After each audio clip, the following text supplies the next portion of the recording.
Everyone, हम पढ़ चुके थे लेंस के बारे में और लेंस से हमने प्रतिबिंब बनाना भी सीख लिया था, प्रतिबिंब बना भी लिए थे, उसके लिए चिन्ह परिपाटी की भी बात कर ली थी और प्रतिबिंब निर्माण के नियम भी हमने पढ़ लिए थे। आज हम बात करेंगे लेंस सूत्र की। किसकी बात करेंगे? लेंस सूत्र की। तो जैसे हमने दर्पण में देखा था कि जो दर्पण की फोकस दूरी और बिंब दूरी u और प्रतिबिंब दूरी v, इनमें जो रिलेशन होता है उसको हम दर्पण सूत्र बोलते थे। ऐसा ही सेम लेंस के लिए होगा। एफ u और v में जो रिलेशन बताएगा सूत्र, उसी को हम क्या कहते हैं? लेंस सूत्र। तो इसके अंदर हम इसको व्युत्पत्ति करने के लिए देख लेते हैं। एक बार हम क्या लेते हैं? एक लेंस ले लेते हैं। हम क्या करते हैं? एक लेंस ले लेते हैं। सारी बातें मैंने आपको इससे संबंधित परिभाषाएं क्लियर कर दी थी। तो अपने पास में ये क्या होगा? इसकी मुख्य अक्ष हो जाएगी। ये क्या हो जाएगा? इसका प्रकाशिक केंद्र O। ठीक है, यहां पर मैं मान लेता हूं कि मेरे पास में क्या है? कोई बिंब है AB, कोई बिंब है AB।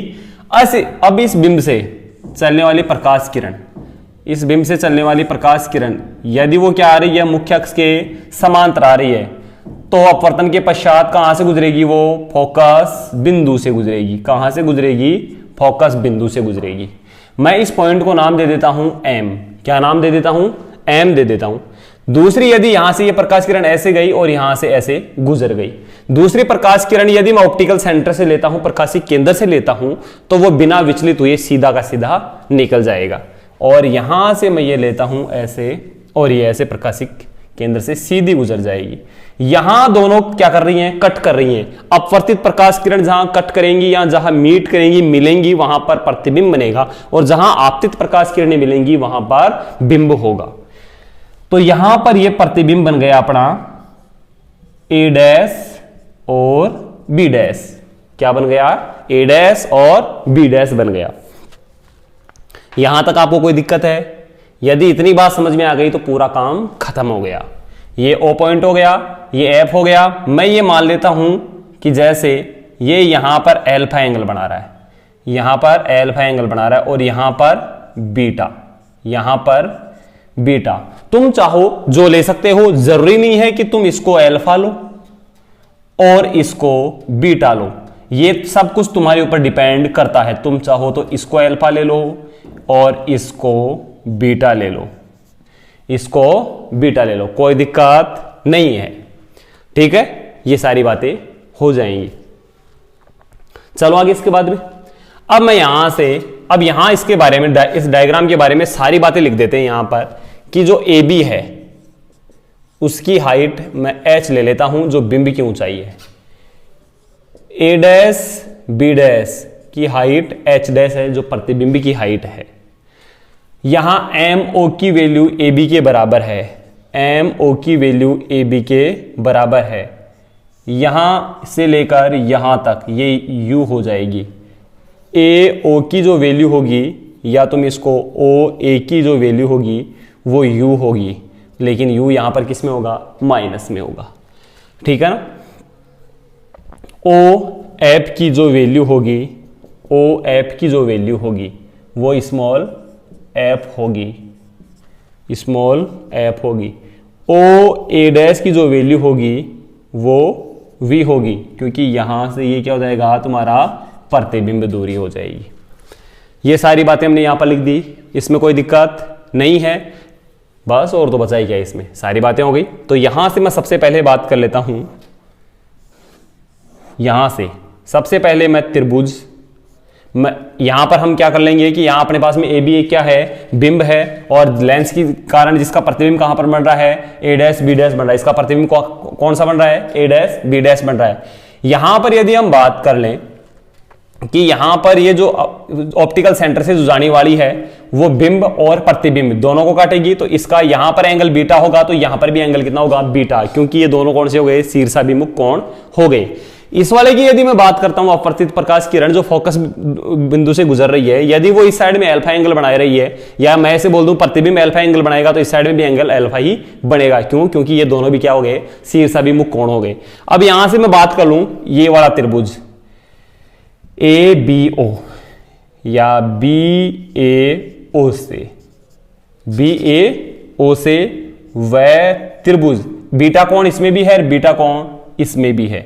या तुम पहले अल्फा की बात करना चाहो तो पहले अल्फा के बारे में बात कर सकते हो, कोई आपत्ति नहीं है। जैसे तुम बोलो कि नहीं हम तो पहले अल्फा के बारे में बात करेंगे तो अल्फा के बारे में बात कर लो, इसमें कोई आपत्ति नहीं है। तो इसमें देख लो, इसमें ट्राइंगल एक तो क्या हो जाएगा, इसको मैं ऐसे डैश डैश डैश से मिलाऊं तो जैसे MOF ले लो, इसमें अल्फा बन रहा है, और एक FA dash B dash, FA dash B dash से ट्राइंगल MOF व triangle FA dash B dash से।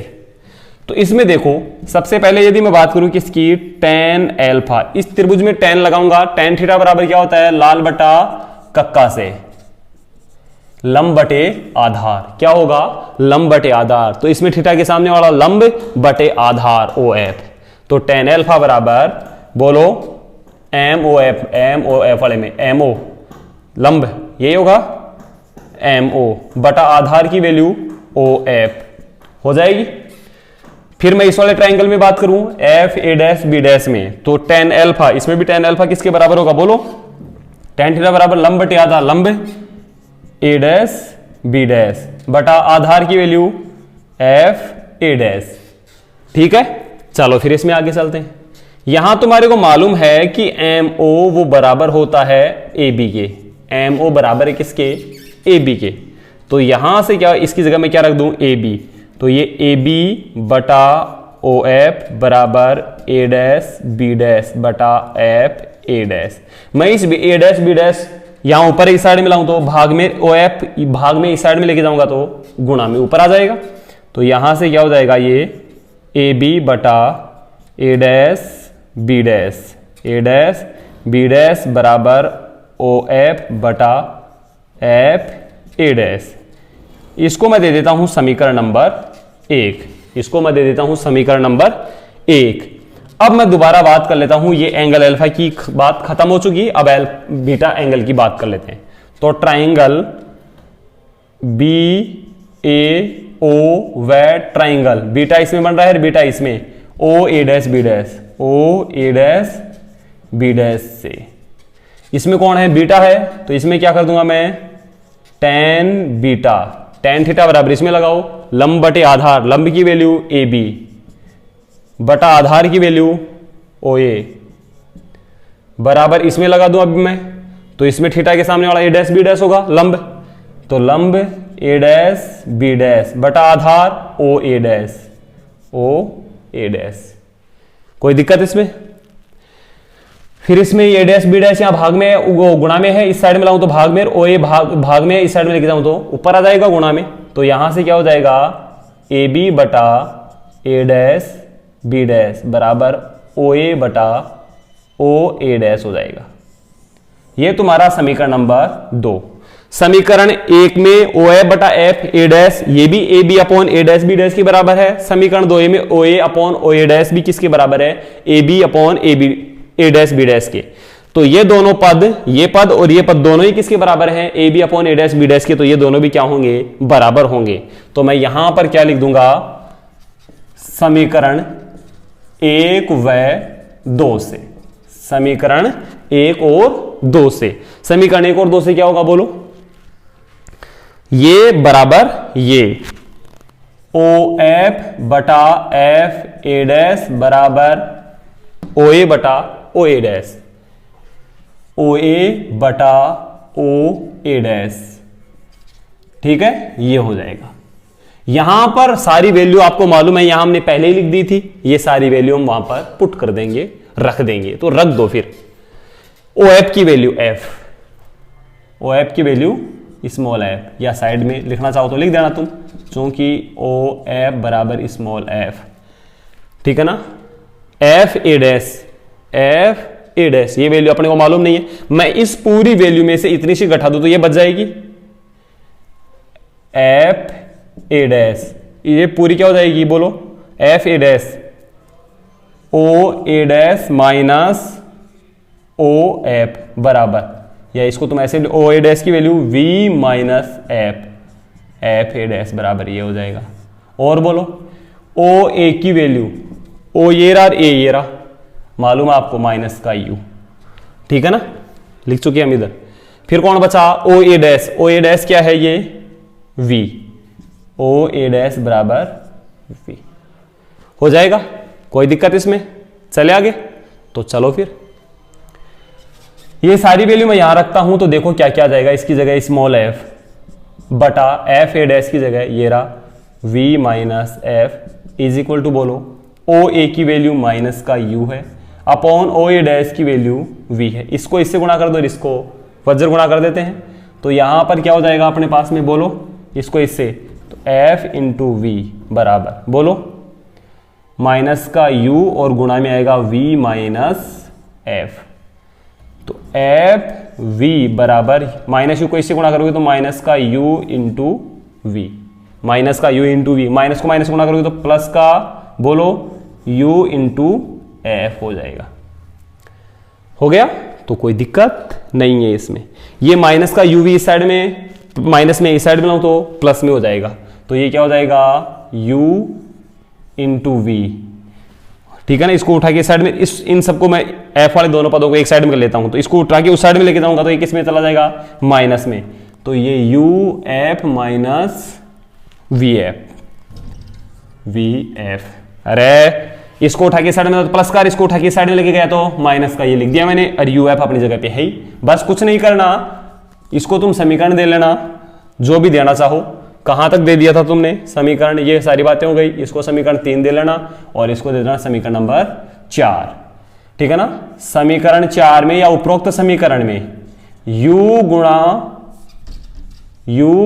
v गुणा एफ का भाग देने पर, समीकरण 4 में या उपरोक्त समीकरण में u v f का भाग देने पर, भाग दोगे तो क्या आ जाएगा, बोलो u v बटा u v f बराबर u f बटा u v f minus v f बटा u v f, u v से u v cancel, u f से u f cancel, v f से v f कैंसिल, यहां क्या बचा 1 अपॉन एफ बराबर, यहां क्या बचा 1 अपॉन वी माइनस, यहां क्या बचा 1 अपॉन यू, और ये तुम्हारा क्या हो जाएगा, लेंस सूत्र हो जाएगा। यही तुम्हारा क्या हो जाएगा, लेंस सूत्र हो जाएगा, ठीक है।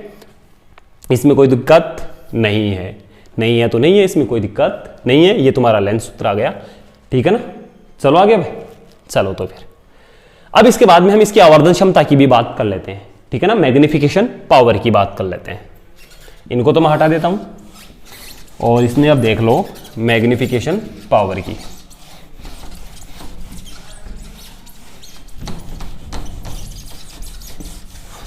आपको मालूम है कि magnification power small m is equal to क्या होता है, प्रतिबिंब की लंबाई या हाइट, ऊंचाई बटा बिंब की ऊंचाई या हाइट जो भी है। तो यहां से m बराबर क्या हो जाएगा, प्रतिबिंब की लंबाई, प्रतिबिंब की लंबाई बटा बिंब की लंबाई, बिंब की लंबाई, मतलब ये क्या कहना चाहता है रे, m बराबर प्रतिबिंब की लंबाई ए बी अपॉन बिंब की, प्रतिबिंब तो ये है ना, हाँ तो फिर a डैश b डैश, और बिंब की लंबाई ये रही ए बी। या तुम इसको, हमने ये h और h डैश दिया, इसके अकॉर्डिंग भी कर सकते हो। तो यहां से m बराबर क्या हो जाएगा, h डैश बटा h, h डैश बटा क्या हो जाएगा, h हो जाएगा। तुम यदि बात करते हो किसके अकॉर्डिंग, चिन्ह परिपाटी के, किसके अकॉर्डिंग, चिन्ह परिपाटी के अकॉर्डिंग बात करते हो, तो चिन्ह परिपाटी के अनुसार तुम्हारे को मालूम है कि ये मुख्य अक्ष से नीचे तो किस में आएगा, माइनस में, और ये किधर है, ऊपर, तो ये किस में आएगा, प्लस में। तो m बराबर h डैश माइनस का आएगा, तो माइनस का h डैश अपॉन h, और ये तुम्हारी क्या जाएगी, लेंस की आवर्धन क्षमता हो जाएगी। क्या हो जाएगी, लेंस की आवर्धन क्षमता हो जाएगी। कोई दिक्कत इसमें तुम्हारे को है क्या, नहीं है, नहीं है तो कोई बात नहीं, नहीं है तो कोई बात नहीं। अब आपको मैं थोड़ी सी बातें और बता देता हूं, इसको तो मैं हटा देता हूं। अभी तुम्हारे को यदि वीडियो में थोड़ा बहुत याद हो तो यहां पर हमने समीकरण नंबर 2 दिया था, A B upon A dash B dash बराबर O A upon O A dash, ये समीकरण नंबर 2 आया था अपने पास में। यदि ये याद है तो अच्छी बात है, नहीं याद है तो और भी अच्छी बात है, और भी अच्छी बात है। तो फिर तुम टेन बीटा लगा लेना इसमें। टेन बीटा बराबर क्या हो जाएगा, लंब बटे आधार बराबर लंब बटे आधार। यहां से तुम दोबारा कर सकते हो टेन बीटा के अकॉर्डिंग, और यहां से क्या हो जाएगा A B upon O A बराबर A dash B dash upon O A dash, और इसको उठा के यहां पर लाओगे, इसको उठाकर यहां पर लेके जाओगे तो क्या हो जाएगा A B upon A dash B dash बराबर O A upon O A dash हो जाएगा। और यहां से तुम्हारे को मालूम है A B upon A dash B dash क्या होता है, बोलो एच अपॉन एच डैश बराबर ओ ए की वैल्यू क्या है, u upon v, u upon v हो जाएगा। या तुम इसको उल्टा करते हो तो एच डैश अपॉन एच बराबर क्या हो जाएगा, v upon u, v upon u हो जाएगा। ठीक है ना। तो मैं ये सारी बातें पहले बता चुका, यहां दोबारा सिर्फ समझाने के लिए बताया हूं, तो इसका कोई औचित्य नहीं है अपने पास में। तो आवर्धन क्षमता की यदि मैं बात करूं तो ये तो किसके रूप में आ गया, प्रतिबिंब की लंबाई और बिंब की लंबाई। दूरियों के रूप में यदि मैं बात करूं u और v के रूप में, तो तुम्हारे को मालूम है चूंकि h डैश अपॉन h बराबर क्या हो जाएगा, v अपॉन u। तो h डैश अपॉन h की जगह मैं क्या रख दूं, v अपॉन u। यहां पर एक बात और मैं बता दूं, तुम्हारे दिमाग में आए चिन्ह परिपाटी के अकॉर्डिंग बात करें तो चिन्ह परिपाटी के अकॉर्डिंग ही बात करो तुम।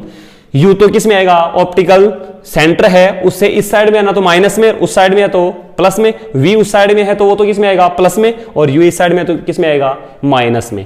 तो u यहां पर किस में आएगा, माइनस में, और यहां पर क्या आ जाएगा, ये लिख देंगे चूंकि h डैश अपॉन h बराबर v अपॉन u, यहां पर मैं रखूंगा तो अतः m बराबर क्या हो जाएगा, माइनस का v अपॉन u किस में आएगा, माइनस में, माइनस से माइनस कैंसिल, तो आवर्धन क्षमता क्या आ जाएगी, v बटा u, और ये किस में आएगी, इसमें प्लस में आ जाएगी। v और u के रूप में लेते हो तो ठीक है ना, जो भी आएगी ये आ जाएगी, इसमें कोई दिक्कत नहीं है। तो ये तुम्हारी आवर्धन क्षमता किस किस के रूप में, u और v के रूप में भी आ गई, h और h डैश के रूप में भी आ गई। अब हम आवर्धन क्षमता की बात करें, यदि वो किसके रूप में चाहिए अपने को, ये फॉर्मूला तुम्हारे को मालूम है क्या है, 1 upon F is equal to 1 upon we minus 1 upon u. ठीक है ना। तो इसके बारे में यदि हम और बात करें, यदि तुम्हारे को आवर्धन क्षमता चाहिए कि हमें तो आवर्धन क्षमता स्मॉल m एफ व यू के रूप में, एफ व यू के रूप में, तो इसके रूप में लिख लो क्योंकि तुम्हारे को मालूम है कि 1 upon F is equal to 1 upon we minus 1 upon u. ये जिसके लिए भी बोल रहा है इस समीकरण को उसी से गुणा कर दो, इसी से गुणा करोगे तो स्मॉल f तो बाद की बात है, पहले मैं इसको गुणा कर देता हूं तो u बटा f बराबर u बटा v माइनस u बटा u से u कैंसिल, कितना बचा रहे, एक बचा, कितना बचा, एक बचा। तो यहां पर u से गुणा किया ना तुमने इसको पूरे को, तो u बटा f बराबर u बटा v माइनस एक, माइनस एक उठा के इस साइड में लाऊं तो प्लस का हो जाएगा, और u बटा f प्लस एक बटा बराबर u बटा v। लघुत्तम ले लो, f आ जाएगा इसके लिए, तो f लघुत्तम आ जाएगा तो ऊपर क्या हो जाएगा, u plus f is equal to u बटा v। तुम्हारे को मालूम है कि आवर्धन क्षमता m बराबर क्या होता है, v बटा u, जबकि यहां पर क्या आ रहा है, u बटा v। तो इसको दोनों साइडों में क्या कर दो, उल्टा कर दोगे, उल्टा कर दो पकड़ के, हैं टांग पकड़ के उल्टा कर दो इसको, क्या हो जाएगा बोलो, तो v बटा u बराबर क्या होगा, v बटा u बराबर ये बताइए f बटा u प्लस f, और तुम्हारे को मालूम है m बराबर क्या होता है, v बटा u। तो m बराबर क्या हो गया, f बटा u प्लस f। ये तुम्हारी आवर्धन क्षमता आ गई किसके रूप में, u और f के रूप में, ये u और v के रूप में, ये h और h डैश के रूप में।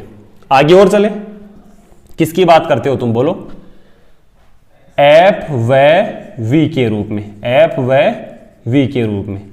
तो क्या कर दोगे, इस वाले समीकरण को किससे गुणा कर दोगे, v से गुणा कर दोगे, तो क्या हो जाएगा बोलो, v बटा f बराबर v बटा v माइनस v बटा u। v से v कैंसिल, कितना बचा, एक, कितना बचा रहा है, एक। तो v बटा f is equal to 1 minus v बटा u। ये माइनस में इसको उठा के साइड में लाऊं तो v बटा u is equal to 1 minus v बटा f, इसको उठा के उस साइड में लेके चला गया तो माइनस में। यहां लघुत्तम क्या ले लोगे तुम, एफ ले लोगे, तो क्या हो जाएगा एफ माइनस वी, और वी बटा यू को तुम क्या बोलते हो, वी बटा यू को एम, तो ये तुम्हारी मैग्निफिकेशन पावर आ जाएगी एफ माइनस वी बटा एफ। ये किसके रूप में आ गई, एफ और वी के रूप में आ जाएगी। ये किसके रूप में आ जाएगी, एफ और वी के रूप में हो जाएगी। ये अपना कंप्लीट लेंस सूत्र हो जाएगा, ये इसकी आवर्धन क्षमता हो जाएगी। अब हम बात करेंगे लेंस निर्माता सूत्र की। किसकी बात करेंगे, लेंस निर्माता की। ये जो हम जाते हैं आंखों में चश्मा चढ़वाने के लिए, तो वहां पर वो इतनी फोकस दूरी का बनेगा या उतनी का बनेगा, तो वो किस आधार पे वो लेंस का निर्माण करते हैं, तो उसको हम बोलते हैं लेंस निर्माता सूत्र। ठीक है ना, तो चलो हम उसके लिए बात कर लेते हैं, उसके लिए बात कर लेते हैं लेंस निर्माता सूत्र के लिए।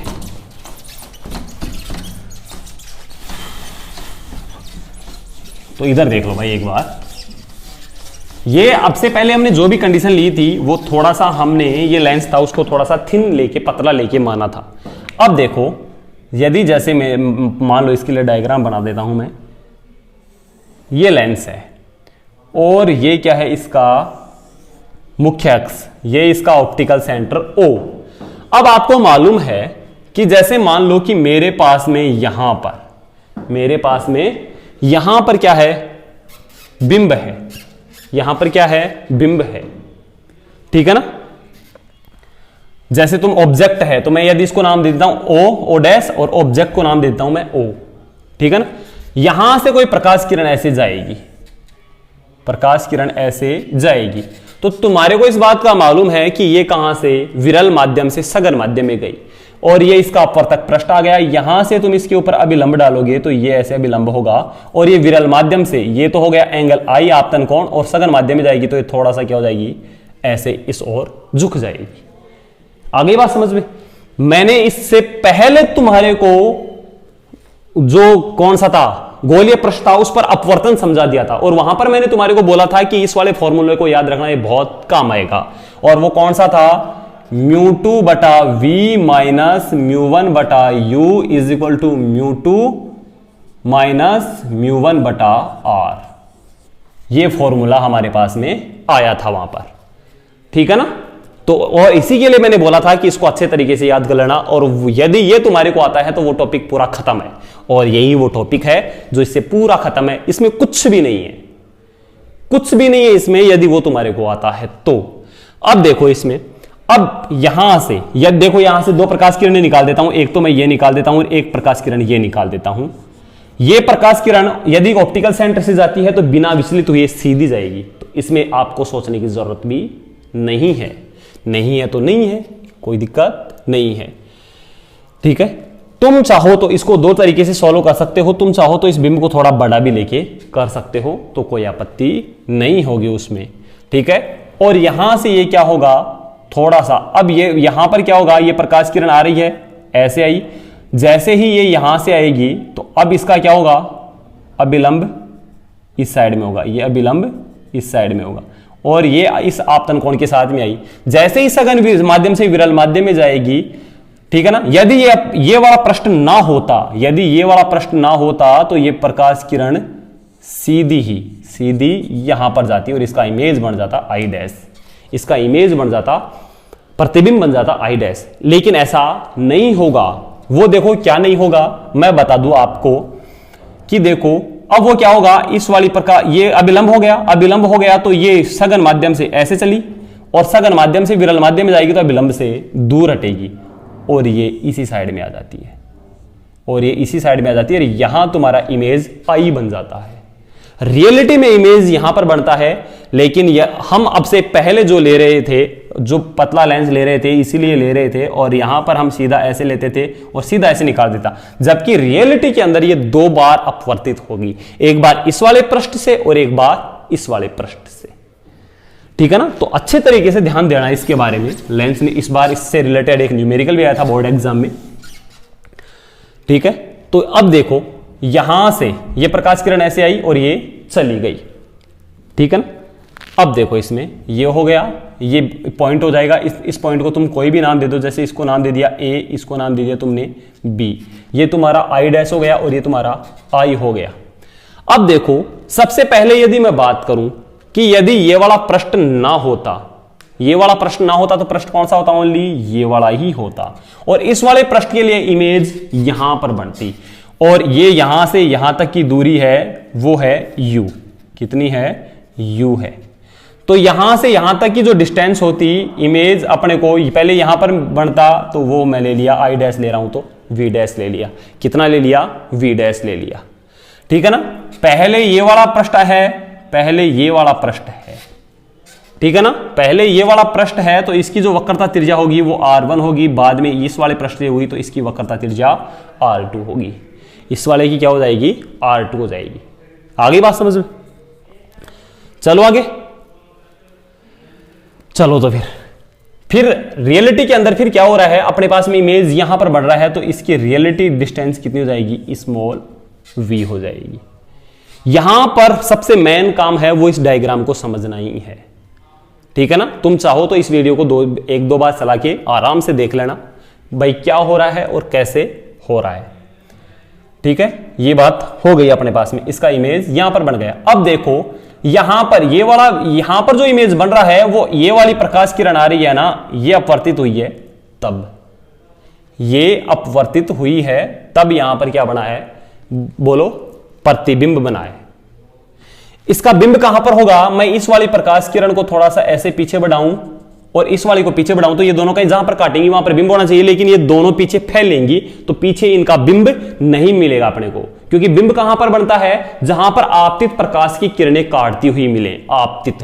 तो आने वाली प्रकाश किरण, इसका आभास कहां से हो रहा है कि ये इधर से कहीं से आ रही है और ये इधर से, तो ये दोनों पीछे जाएंगी तो फैलेंगी, ये पीछे कहीं नहीं काटेंगे, तो इसका बिंब, इन दोनों का बिंब पीछे कहीं नहीं मिलेगा। तो इसका बिंब, फिर मैं इसको आगे बढ़ा के देख लेता हूं, तो इसको मैं आगे बढ़ाता हूं तो ये यहां पर काटता है, तो यहां पर जो प्रतिबिंब बना है उसका बिंब ये होगा, और यहां पर जो प्रतिबिंब बना है उसका बिंब ये होगा। इसमें यही बातें हैं जो सबसे ज्यादा कंफ्यूज करती हैं और मालूम ही नहीं चलता कि कहां पर क्या हो गया, ठीक है ना। आ गई बात समझ में। तो ये जो है इसके लिए बिंब की वैल्यू, बिंब की तरह काम ये करेगा, और इसके लिए, इस प्रतिबिंब के लिए बिंब की तरह काम ये करेगा। तो सबसे पहले यदि मैं इस वाले के लिए, पृष्ठ के लिए यदि मैं बात कर लूं, या इमेज i डैश के लिए यदि मैं बात कर लूं, किसके लिए, इमेज i डैश के, और किससे, ये जो गोलीय पृष्ठ है इस पर अपवर्तन वाले फॉर्मूले से, ठीक है ना। तुम्हारे को इस बात का मालूम है, वो वहां पर फॉर्मूला क्या था अपने पास में, μ2 माइनस μ1 बटा r इज इक्वल टू μ2 बटा v माइनस μ1 बटा u, ऐसा कुछ था, ऐसा ही कुछ था। तो यहां से फिर देखो, यहां पर क्या कर रहे हैं हम, बाद वाले का अपवर्तनांक माइनस पहले वाले का, ये बाद वाला अपवर्तनांक तो बाद वाले डिस्टेंस, ठीक है ना, प्रतिबिंब की, पहले वाले का अपवर्तनांक तो पहले वाले की डिस्टेंस, और μ2 माइनस μ1। ये मैं मान लेता हूं कि ये जो बाहर है आज भी इसका अपवर्तनांक μ1 है, इसका अपवर्तनांक μ2 है, इसका अपवर्तनांक μ2 है, कोई दिक्कत इसमें।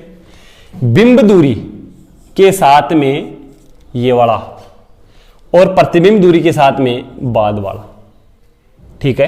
तो आगे चलो, अब हम बात कर लेते हैं प्रतिबिंब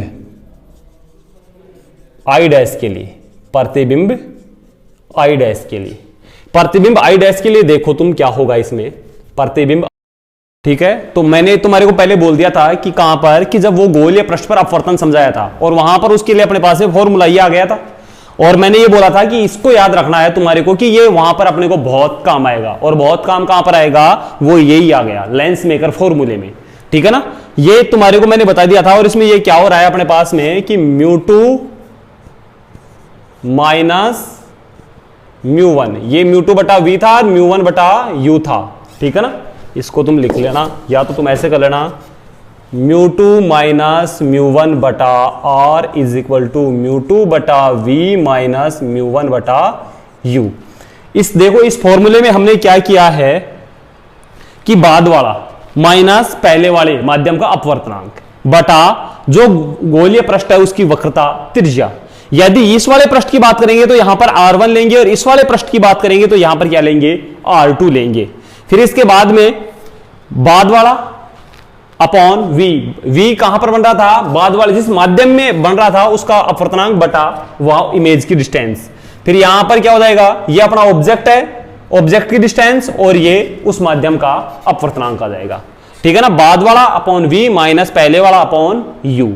ठीक है ना, इसके अकॉर्डिंग ये सारा काम हो जाएगा। यदि ये तुम्हारे को समझ में आ गया था गोलीय पृष्ठ पर अपवर्तन, तो ये वाला पूरा का पूरा खत्म हो चुका है। और अब इसके लिए देख लेना, सबसे पहले मैं बात कर लेता हूं इस वाले पृष्ठ के लिए। किस वाले पृष्ठ के लिए? इस वाले पृष्ठ के लिए इमेज यहां बनेगा i डैश पर, और इसकी डिस्टेंस कितनी है? v डैश है। तो इस वाले के लिए लिखूं मैं सबसे पहले प्रतिबिंब i डैश के लिए। किसके लिए? प्रतिबिंब i डैश के लिए। तो इसमें देखो μ2, इसका अपवर्तनांक μ2 लिया है हमने, इसका अपवर्तनांक μ1 लिया है, और फिर बाद में वापस ये वाला माध्यम इस साइड में आ जाएगा, तो इस साइड में वापस μ1 अपवर्तनांक ही हो जाएगा। तो प्रतिबिंब i डैश के लिए तो देखो इसमें क्या कर रहे हैं हम, μ2 माइनस μ1 बटा, इस वाले पृष्ठ के लिए बात करें तो इसकी वक्रता त्रिज्या r1, तो यहां पर मैं क्या लिख दूंगा, r की जगह r1 इज इक्वल टू μ2 बटा, इमेज कहां पर बन रही है? पहले जब गोले पृष्ठ की बात कर रहे थे तो वहां पर इमेज v पर बन रही थी, आज कहां पर बन रही है? v डैश पर, माइनस μ1 बटा u, μ1 बटा u। इसको मैं दे दूंगा समीकरण नंबर 1, इसको मैं दे दूंगा समीकरण नंबर 1। अब दूसरी जो अपने पास में इमेज बन रही है, रियलिटी के अंदर वास्तविक इमेज बन रही है i पर, तो हम अब किसके लिए बात कर लेंगे? i के लिए। ठीक है ना, प्रतिबिंब i के लिए, प्रतिबिंब i के लिए, प्रतिबिंब i के लिए मैं बात करूंगा तो मैंने ये आपको ये बात पहले ही बता चुका है, क्योंकि ये प्रकाश किरण कौन सी अपवर्तित हुई है? ये वाली। कौन सी? ये वाली, ना कि ये वाली। ये वाली अपवर्तित हुई तब तो इमेज यहां पर बनी थी, लेकिन अब ये जो AB प्रकाश किरण है ये अपवर्तित हुई है, तब यहां पर इमेज बनी है। तो अब ये जो प्रकाश किरण आने वाली प्रकाश किरण इस साइड में अपवर्तित हुई, तो यहां पर इमेज बनी, तो मैं इसको पीछे बढ़ाऊंगा और इस प्रकाश किरण को पीछे बढ़ाऊंगा, तो ये दोनों जहां पर काटेंगी, ये दोनों जहां पर पीछे काटेंगी वहां पर तुम्हारा क्या होगा? बिंब होगा। लेकिन तुम्हारे को मैं बता दूं, इन दोनों को पीछे बढ़ाओगे तो ये पीछे नहीं काटने वाली, ये दोनों पीछे नहीं काटने वाली। तो फिर हम क्या करेंगे, इसको आगे बढ़ा के देखते हैं, और इसको मैं डैश डैश के रूप में आगे बढ़ाऊंगा तो ये यहां पर काटेंगी। तो आपतित प्रकाश किरण को मैं आगे बढ़ाता हूं तो यहां पर बिंब मिलेगा अपने को। ये बिंब कैसा होगा? आभासी होगा। ये बिंब कैसा होगा? आज आभासी होगा।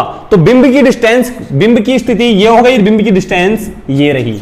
आगे बात समझ में, बिंब की डिस्टेंस ये रही। प्रकाश किरण इस माध्यम से इसमें जा रही है, तो ये पहले वाला और ये बाद वाला। आगे बात समझ में, क्योंकि यहां पर हम क्या लिखते थे? बाद वाला माइनस पहले वाला, बाद वाला माइनस पहले वाला। तो इसमें बाद वाला आज ये होगा, पहले ये होगा, क्योंकि प्रकाश किरण ये आ रही है और इसके बाद में इस माध्यम से इस माध्यम में जा रही है। तो बाद वाला ये होगा और पहले वाला ये होगा। और आज अपवर्तित कौन से पृष्ठ से हो रही है? इस वाले पृष्ठ से। तो इस वाले पृष्ठ की वक्रता त्रिज्या कितनी है? r2। तो आज यहां पर हम क्या लेंगे? r2 लेंगे।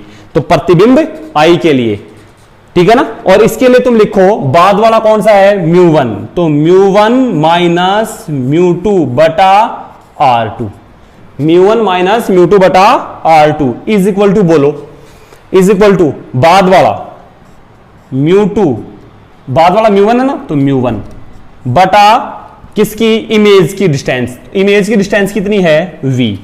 इमेज की डिस्टेंस कितनी? आज इमेज यहां पर बन रही है। ये कौन है? इस वाली इमेज के लिए ये क्या है? बिंब है, और ये क्या है? प्रतिबिंब।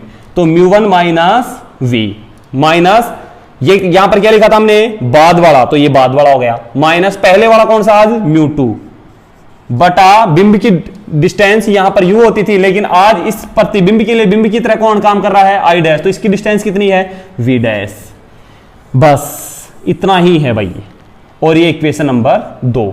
यदि ये बात आपको यहां तक कंप्लीट समझ में आ गई है तो ये अब खत्म है। और ये सारा कहां से आया? अपने पास में अवतल पृष्ठ पर, जो अपने पास में गोलीय पृष्ठ था उस पर अपवर्तन से। मैं समीकरण नंबर 1 और 2 को जोड़ देता हूं, 1 प्लस 2 को जोड़ देता हूं। तो जोड़ो, देखिए क्या होता है। μ2 माइनस μ1 बटा r1 प्लस μ1 माइनस μ2 बटा r2 इज इक्वल टू ये प्लस ये इज इक्वल टू ये, तो कितना है? μ2 बटा v डैश, μ2 बटा v डैश माइनस μ1 बटा u प्लस ये वाला और जोड़ दो, प्लस μ1 बटा v माइनस म्यू टू बटा वी डैश, म्यू टू बटा वी डैश प्लस का, म्यू टू बटा वी डैश माइनस का। इससे तो ये खत्म। इसको तुम क्या लिख सकते हो बोलो, mu two minus mu one बटा आर वन। इस माइनस को मैं पहले ले लूं तो इसको तुम क्या लिख सकते हो, mu two minus mu one बटा आर टू।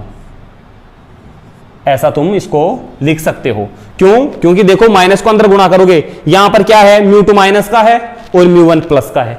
माइनस को अंदर गुणा करोगे तो ये प्लस का है, तो ये किस में हो जाएगा, माइनस में, और ये माइनस वाला किस में हो जाएगा, प्लस में। तो ये बात, इस बात को हम ऐसे भी लिख सकते हैं और लग सकते हैं। तो यहां पर क्या हो जाएगा, म्यू वन बटा वी माइनस म्यू वन बटा यू। ठीक है ना। यहां पर क्या बचा तुम्हारे पास में, म्यू वन बचा ओनली। इसके बाद में देखो यहां mu two minus mu one इसके पास में भी और इसके पास में, दोनों से मैं कॉमन ले लूंगा, दोनों से मैं कॉमन ले लूंगा। तो यहां तुम्हारे पास में क्या बचेगा, यहां तुम्हारे पास में बच जाएगा, देखो इधर देख लेना एक बार, mu two minus mu one मैं कॉमन ले लूंगा तो इसके पास में बचा one upon are one, one upon are one minus one upon are two is equal to mu one, दोनों से मैं कॉमन ले लूंगा। तो यहां क्या बचा बोलो, one upon we minus one upon u, one upon we minus one upon u. इस म्यू वन का मैं इस साइड में, ये गुणा में इस साइड में लाऊं तो भाग में, और ये क्या हो जाएगा, mu two minus mu one बटा म्यू वन, और one upon are one minus one upon are two is equal to one upon we minus one upon u हो जाएगा। ठीक है। और यहां से तुम इसको और भी सॉल्व करना चाहो, म्यू वन का भाग इसमें भी लगेगा और इसमें भी लगेगा, तो ये क्या हो जाएगा, म्यू टू बटा म्यू वन माइनस वन, और one upon are one minus one upon are two is equal to one upon we minus one upon u. ठीक है। इसके बाद में थोड़ा सा आगे और चलो, तुम थोड़ा सा आगे और चलोगे तो क्या हो जाएगा, देखो म्यू टू बटा म्यू वन को तुम क्या लिखते हो, म्यू टू बटा म्यू वन को तुम क्या लिखते हो बोलो, म्यू टू वन, ऐसा लिखते हैं। तो मैं इसकी जगह क्या लिख सकता हूं, mu two one minus one और one upon are one minus one upon are two is equal to one upon we minus one upon U. तुम चाहो तो इसको इस साइड में, उसको उस साइड में भी लिख सकते हो। यदि ऐसा करोगे तो क्या हो जाएगा, ये one upon we minus one upon U is equal to mu two one minus one और one upon are one minus one upon are two हो जाएगा।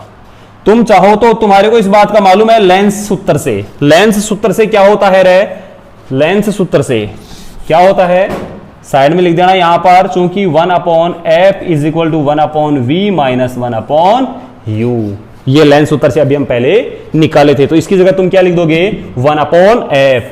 तो यहां से क्या हो जाएगा तुम्हारा lens maker formula, one upon F is equal to mu two one minus one और one upon are one minus one upon are two, यही तुम्हारा क्या होगा, लेंस मेकर फॉर्मूला। अब तुम्हारे को यहां से क्या करना है कि ये जो इसका वक्रीय पृष्ठ है उसकी वक्रता त्रिज्या और ये वाला जो वक्र पृष्ठ है उसकी वक्रता त्रिज्या के अनुरूप तुम तुम्हारी इच्छा के अकॉर्डिंग क्या इच्छित परास की फोकस दूरी का लेंस का निर्माण कर सकते हो। ठीक है ना। तुम्हारे को मालूम है कि ये म्यू टू वन है, जो वन मतलब बाहर कौन है, हवा है, निर्वात के सापेक्ष इसका अपवर्तनांक कितना होता है, 1.5 होता है, 3/2 होता है, जो हम आपको पहले बता चुके थे अपवर्तनांक में। तो ये तुम्हारा क्या हो जाएगा, लेंस मेकर फॉर्मूला हो जाएगा। ठीक है। बाकी बातें हम नेक्स्ट एपिसोड में बात करेंगे।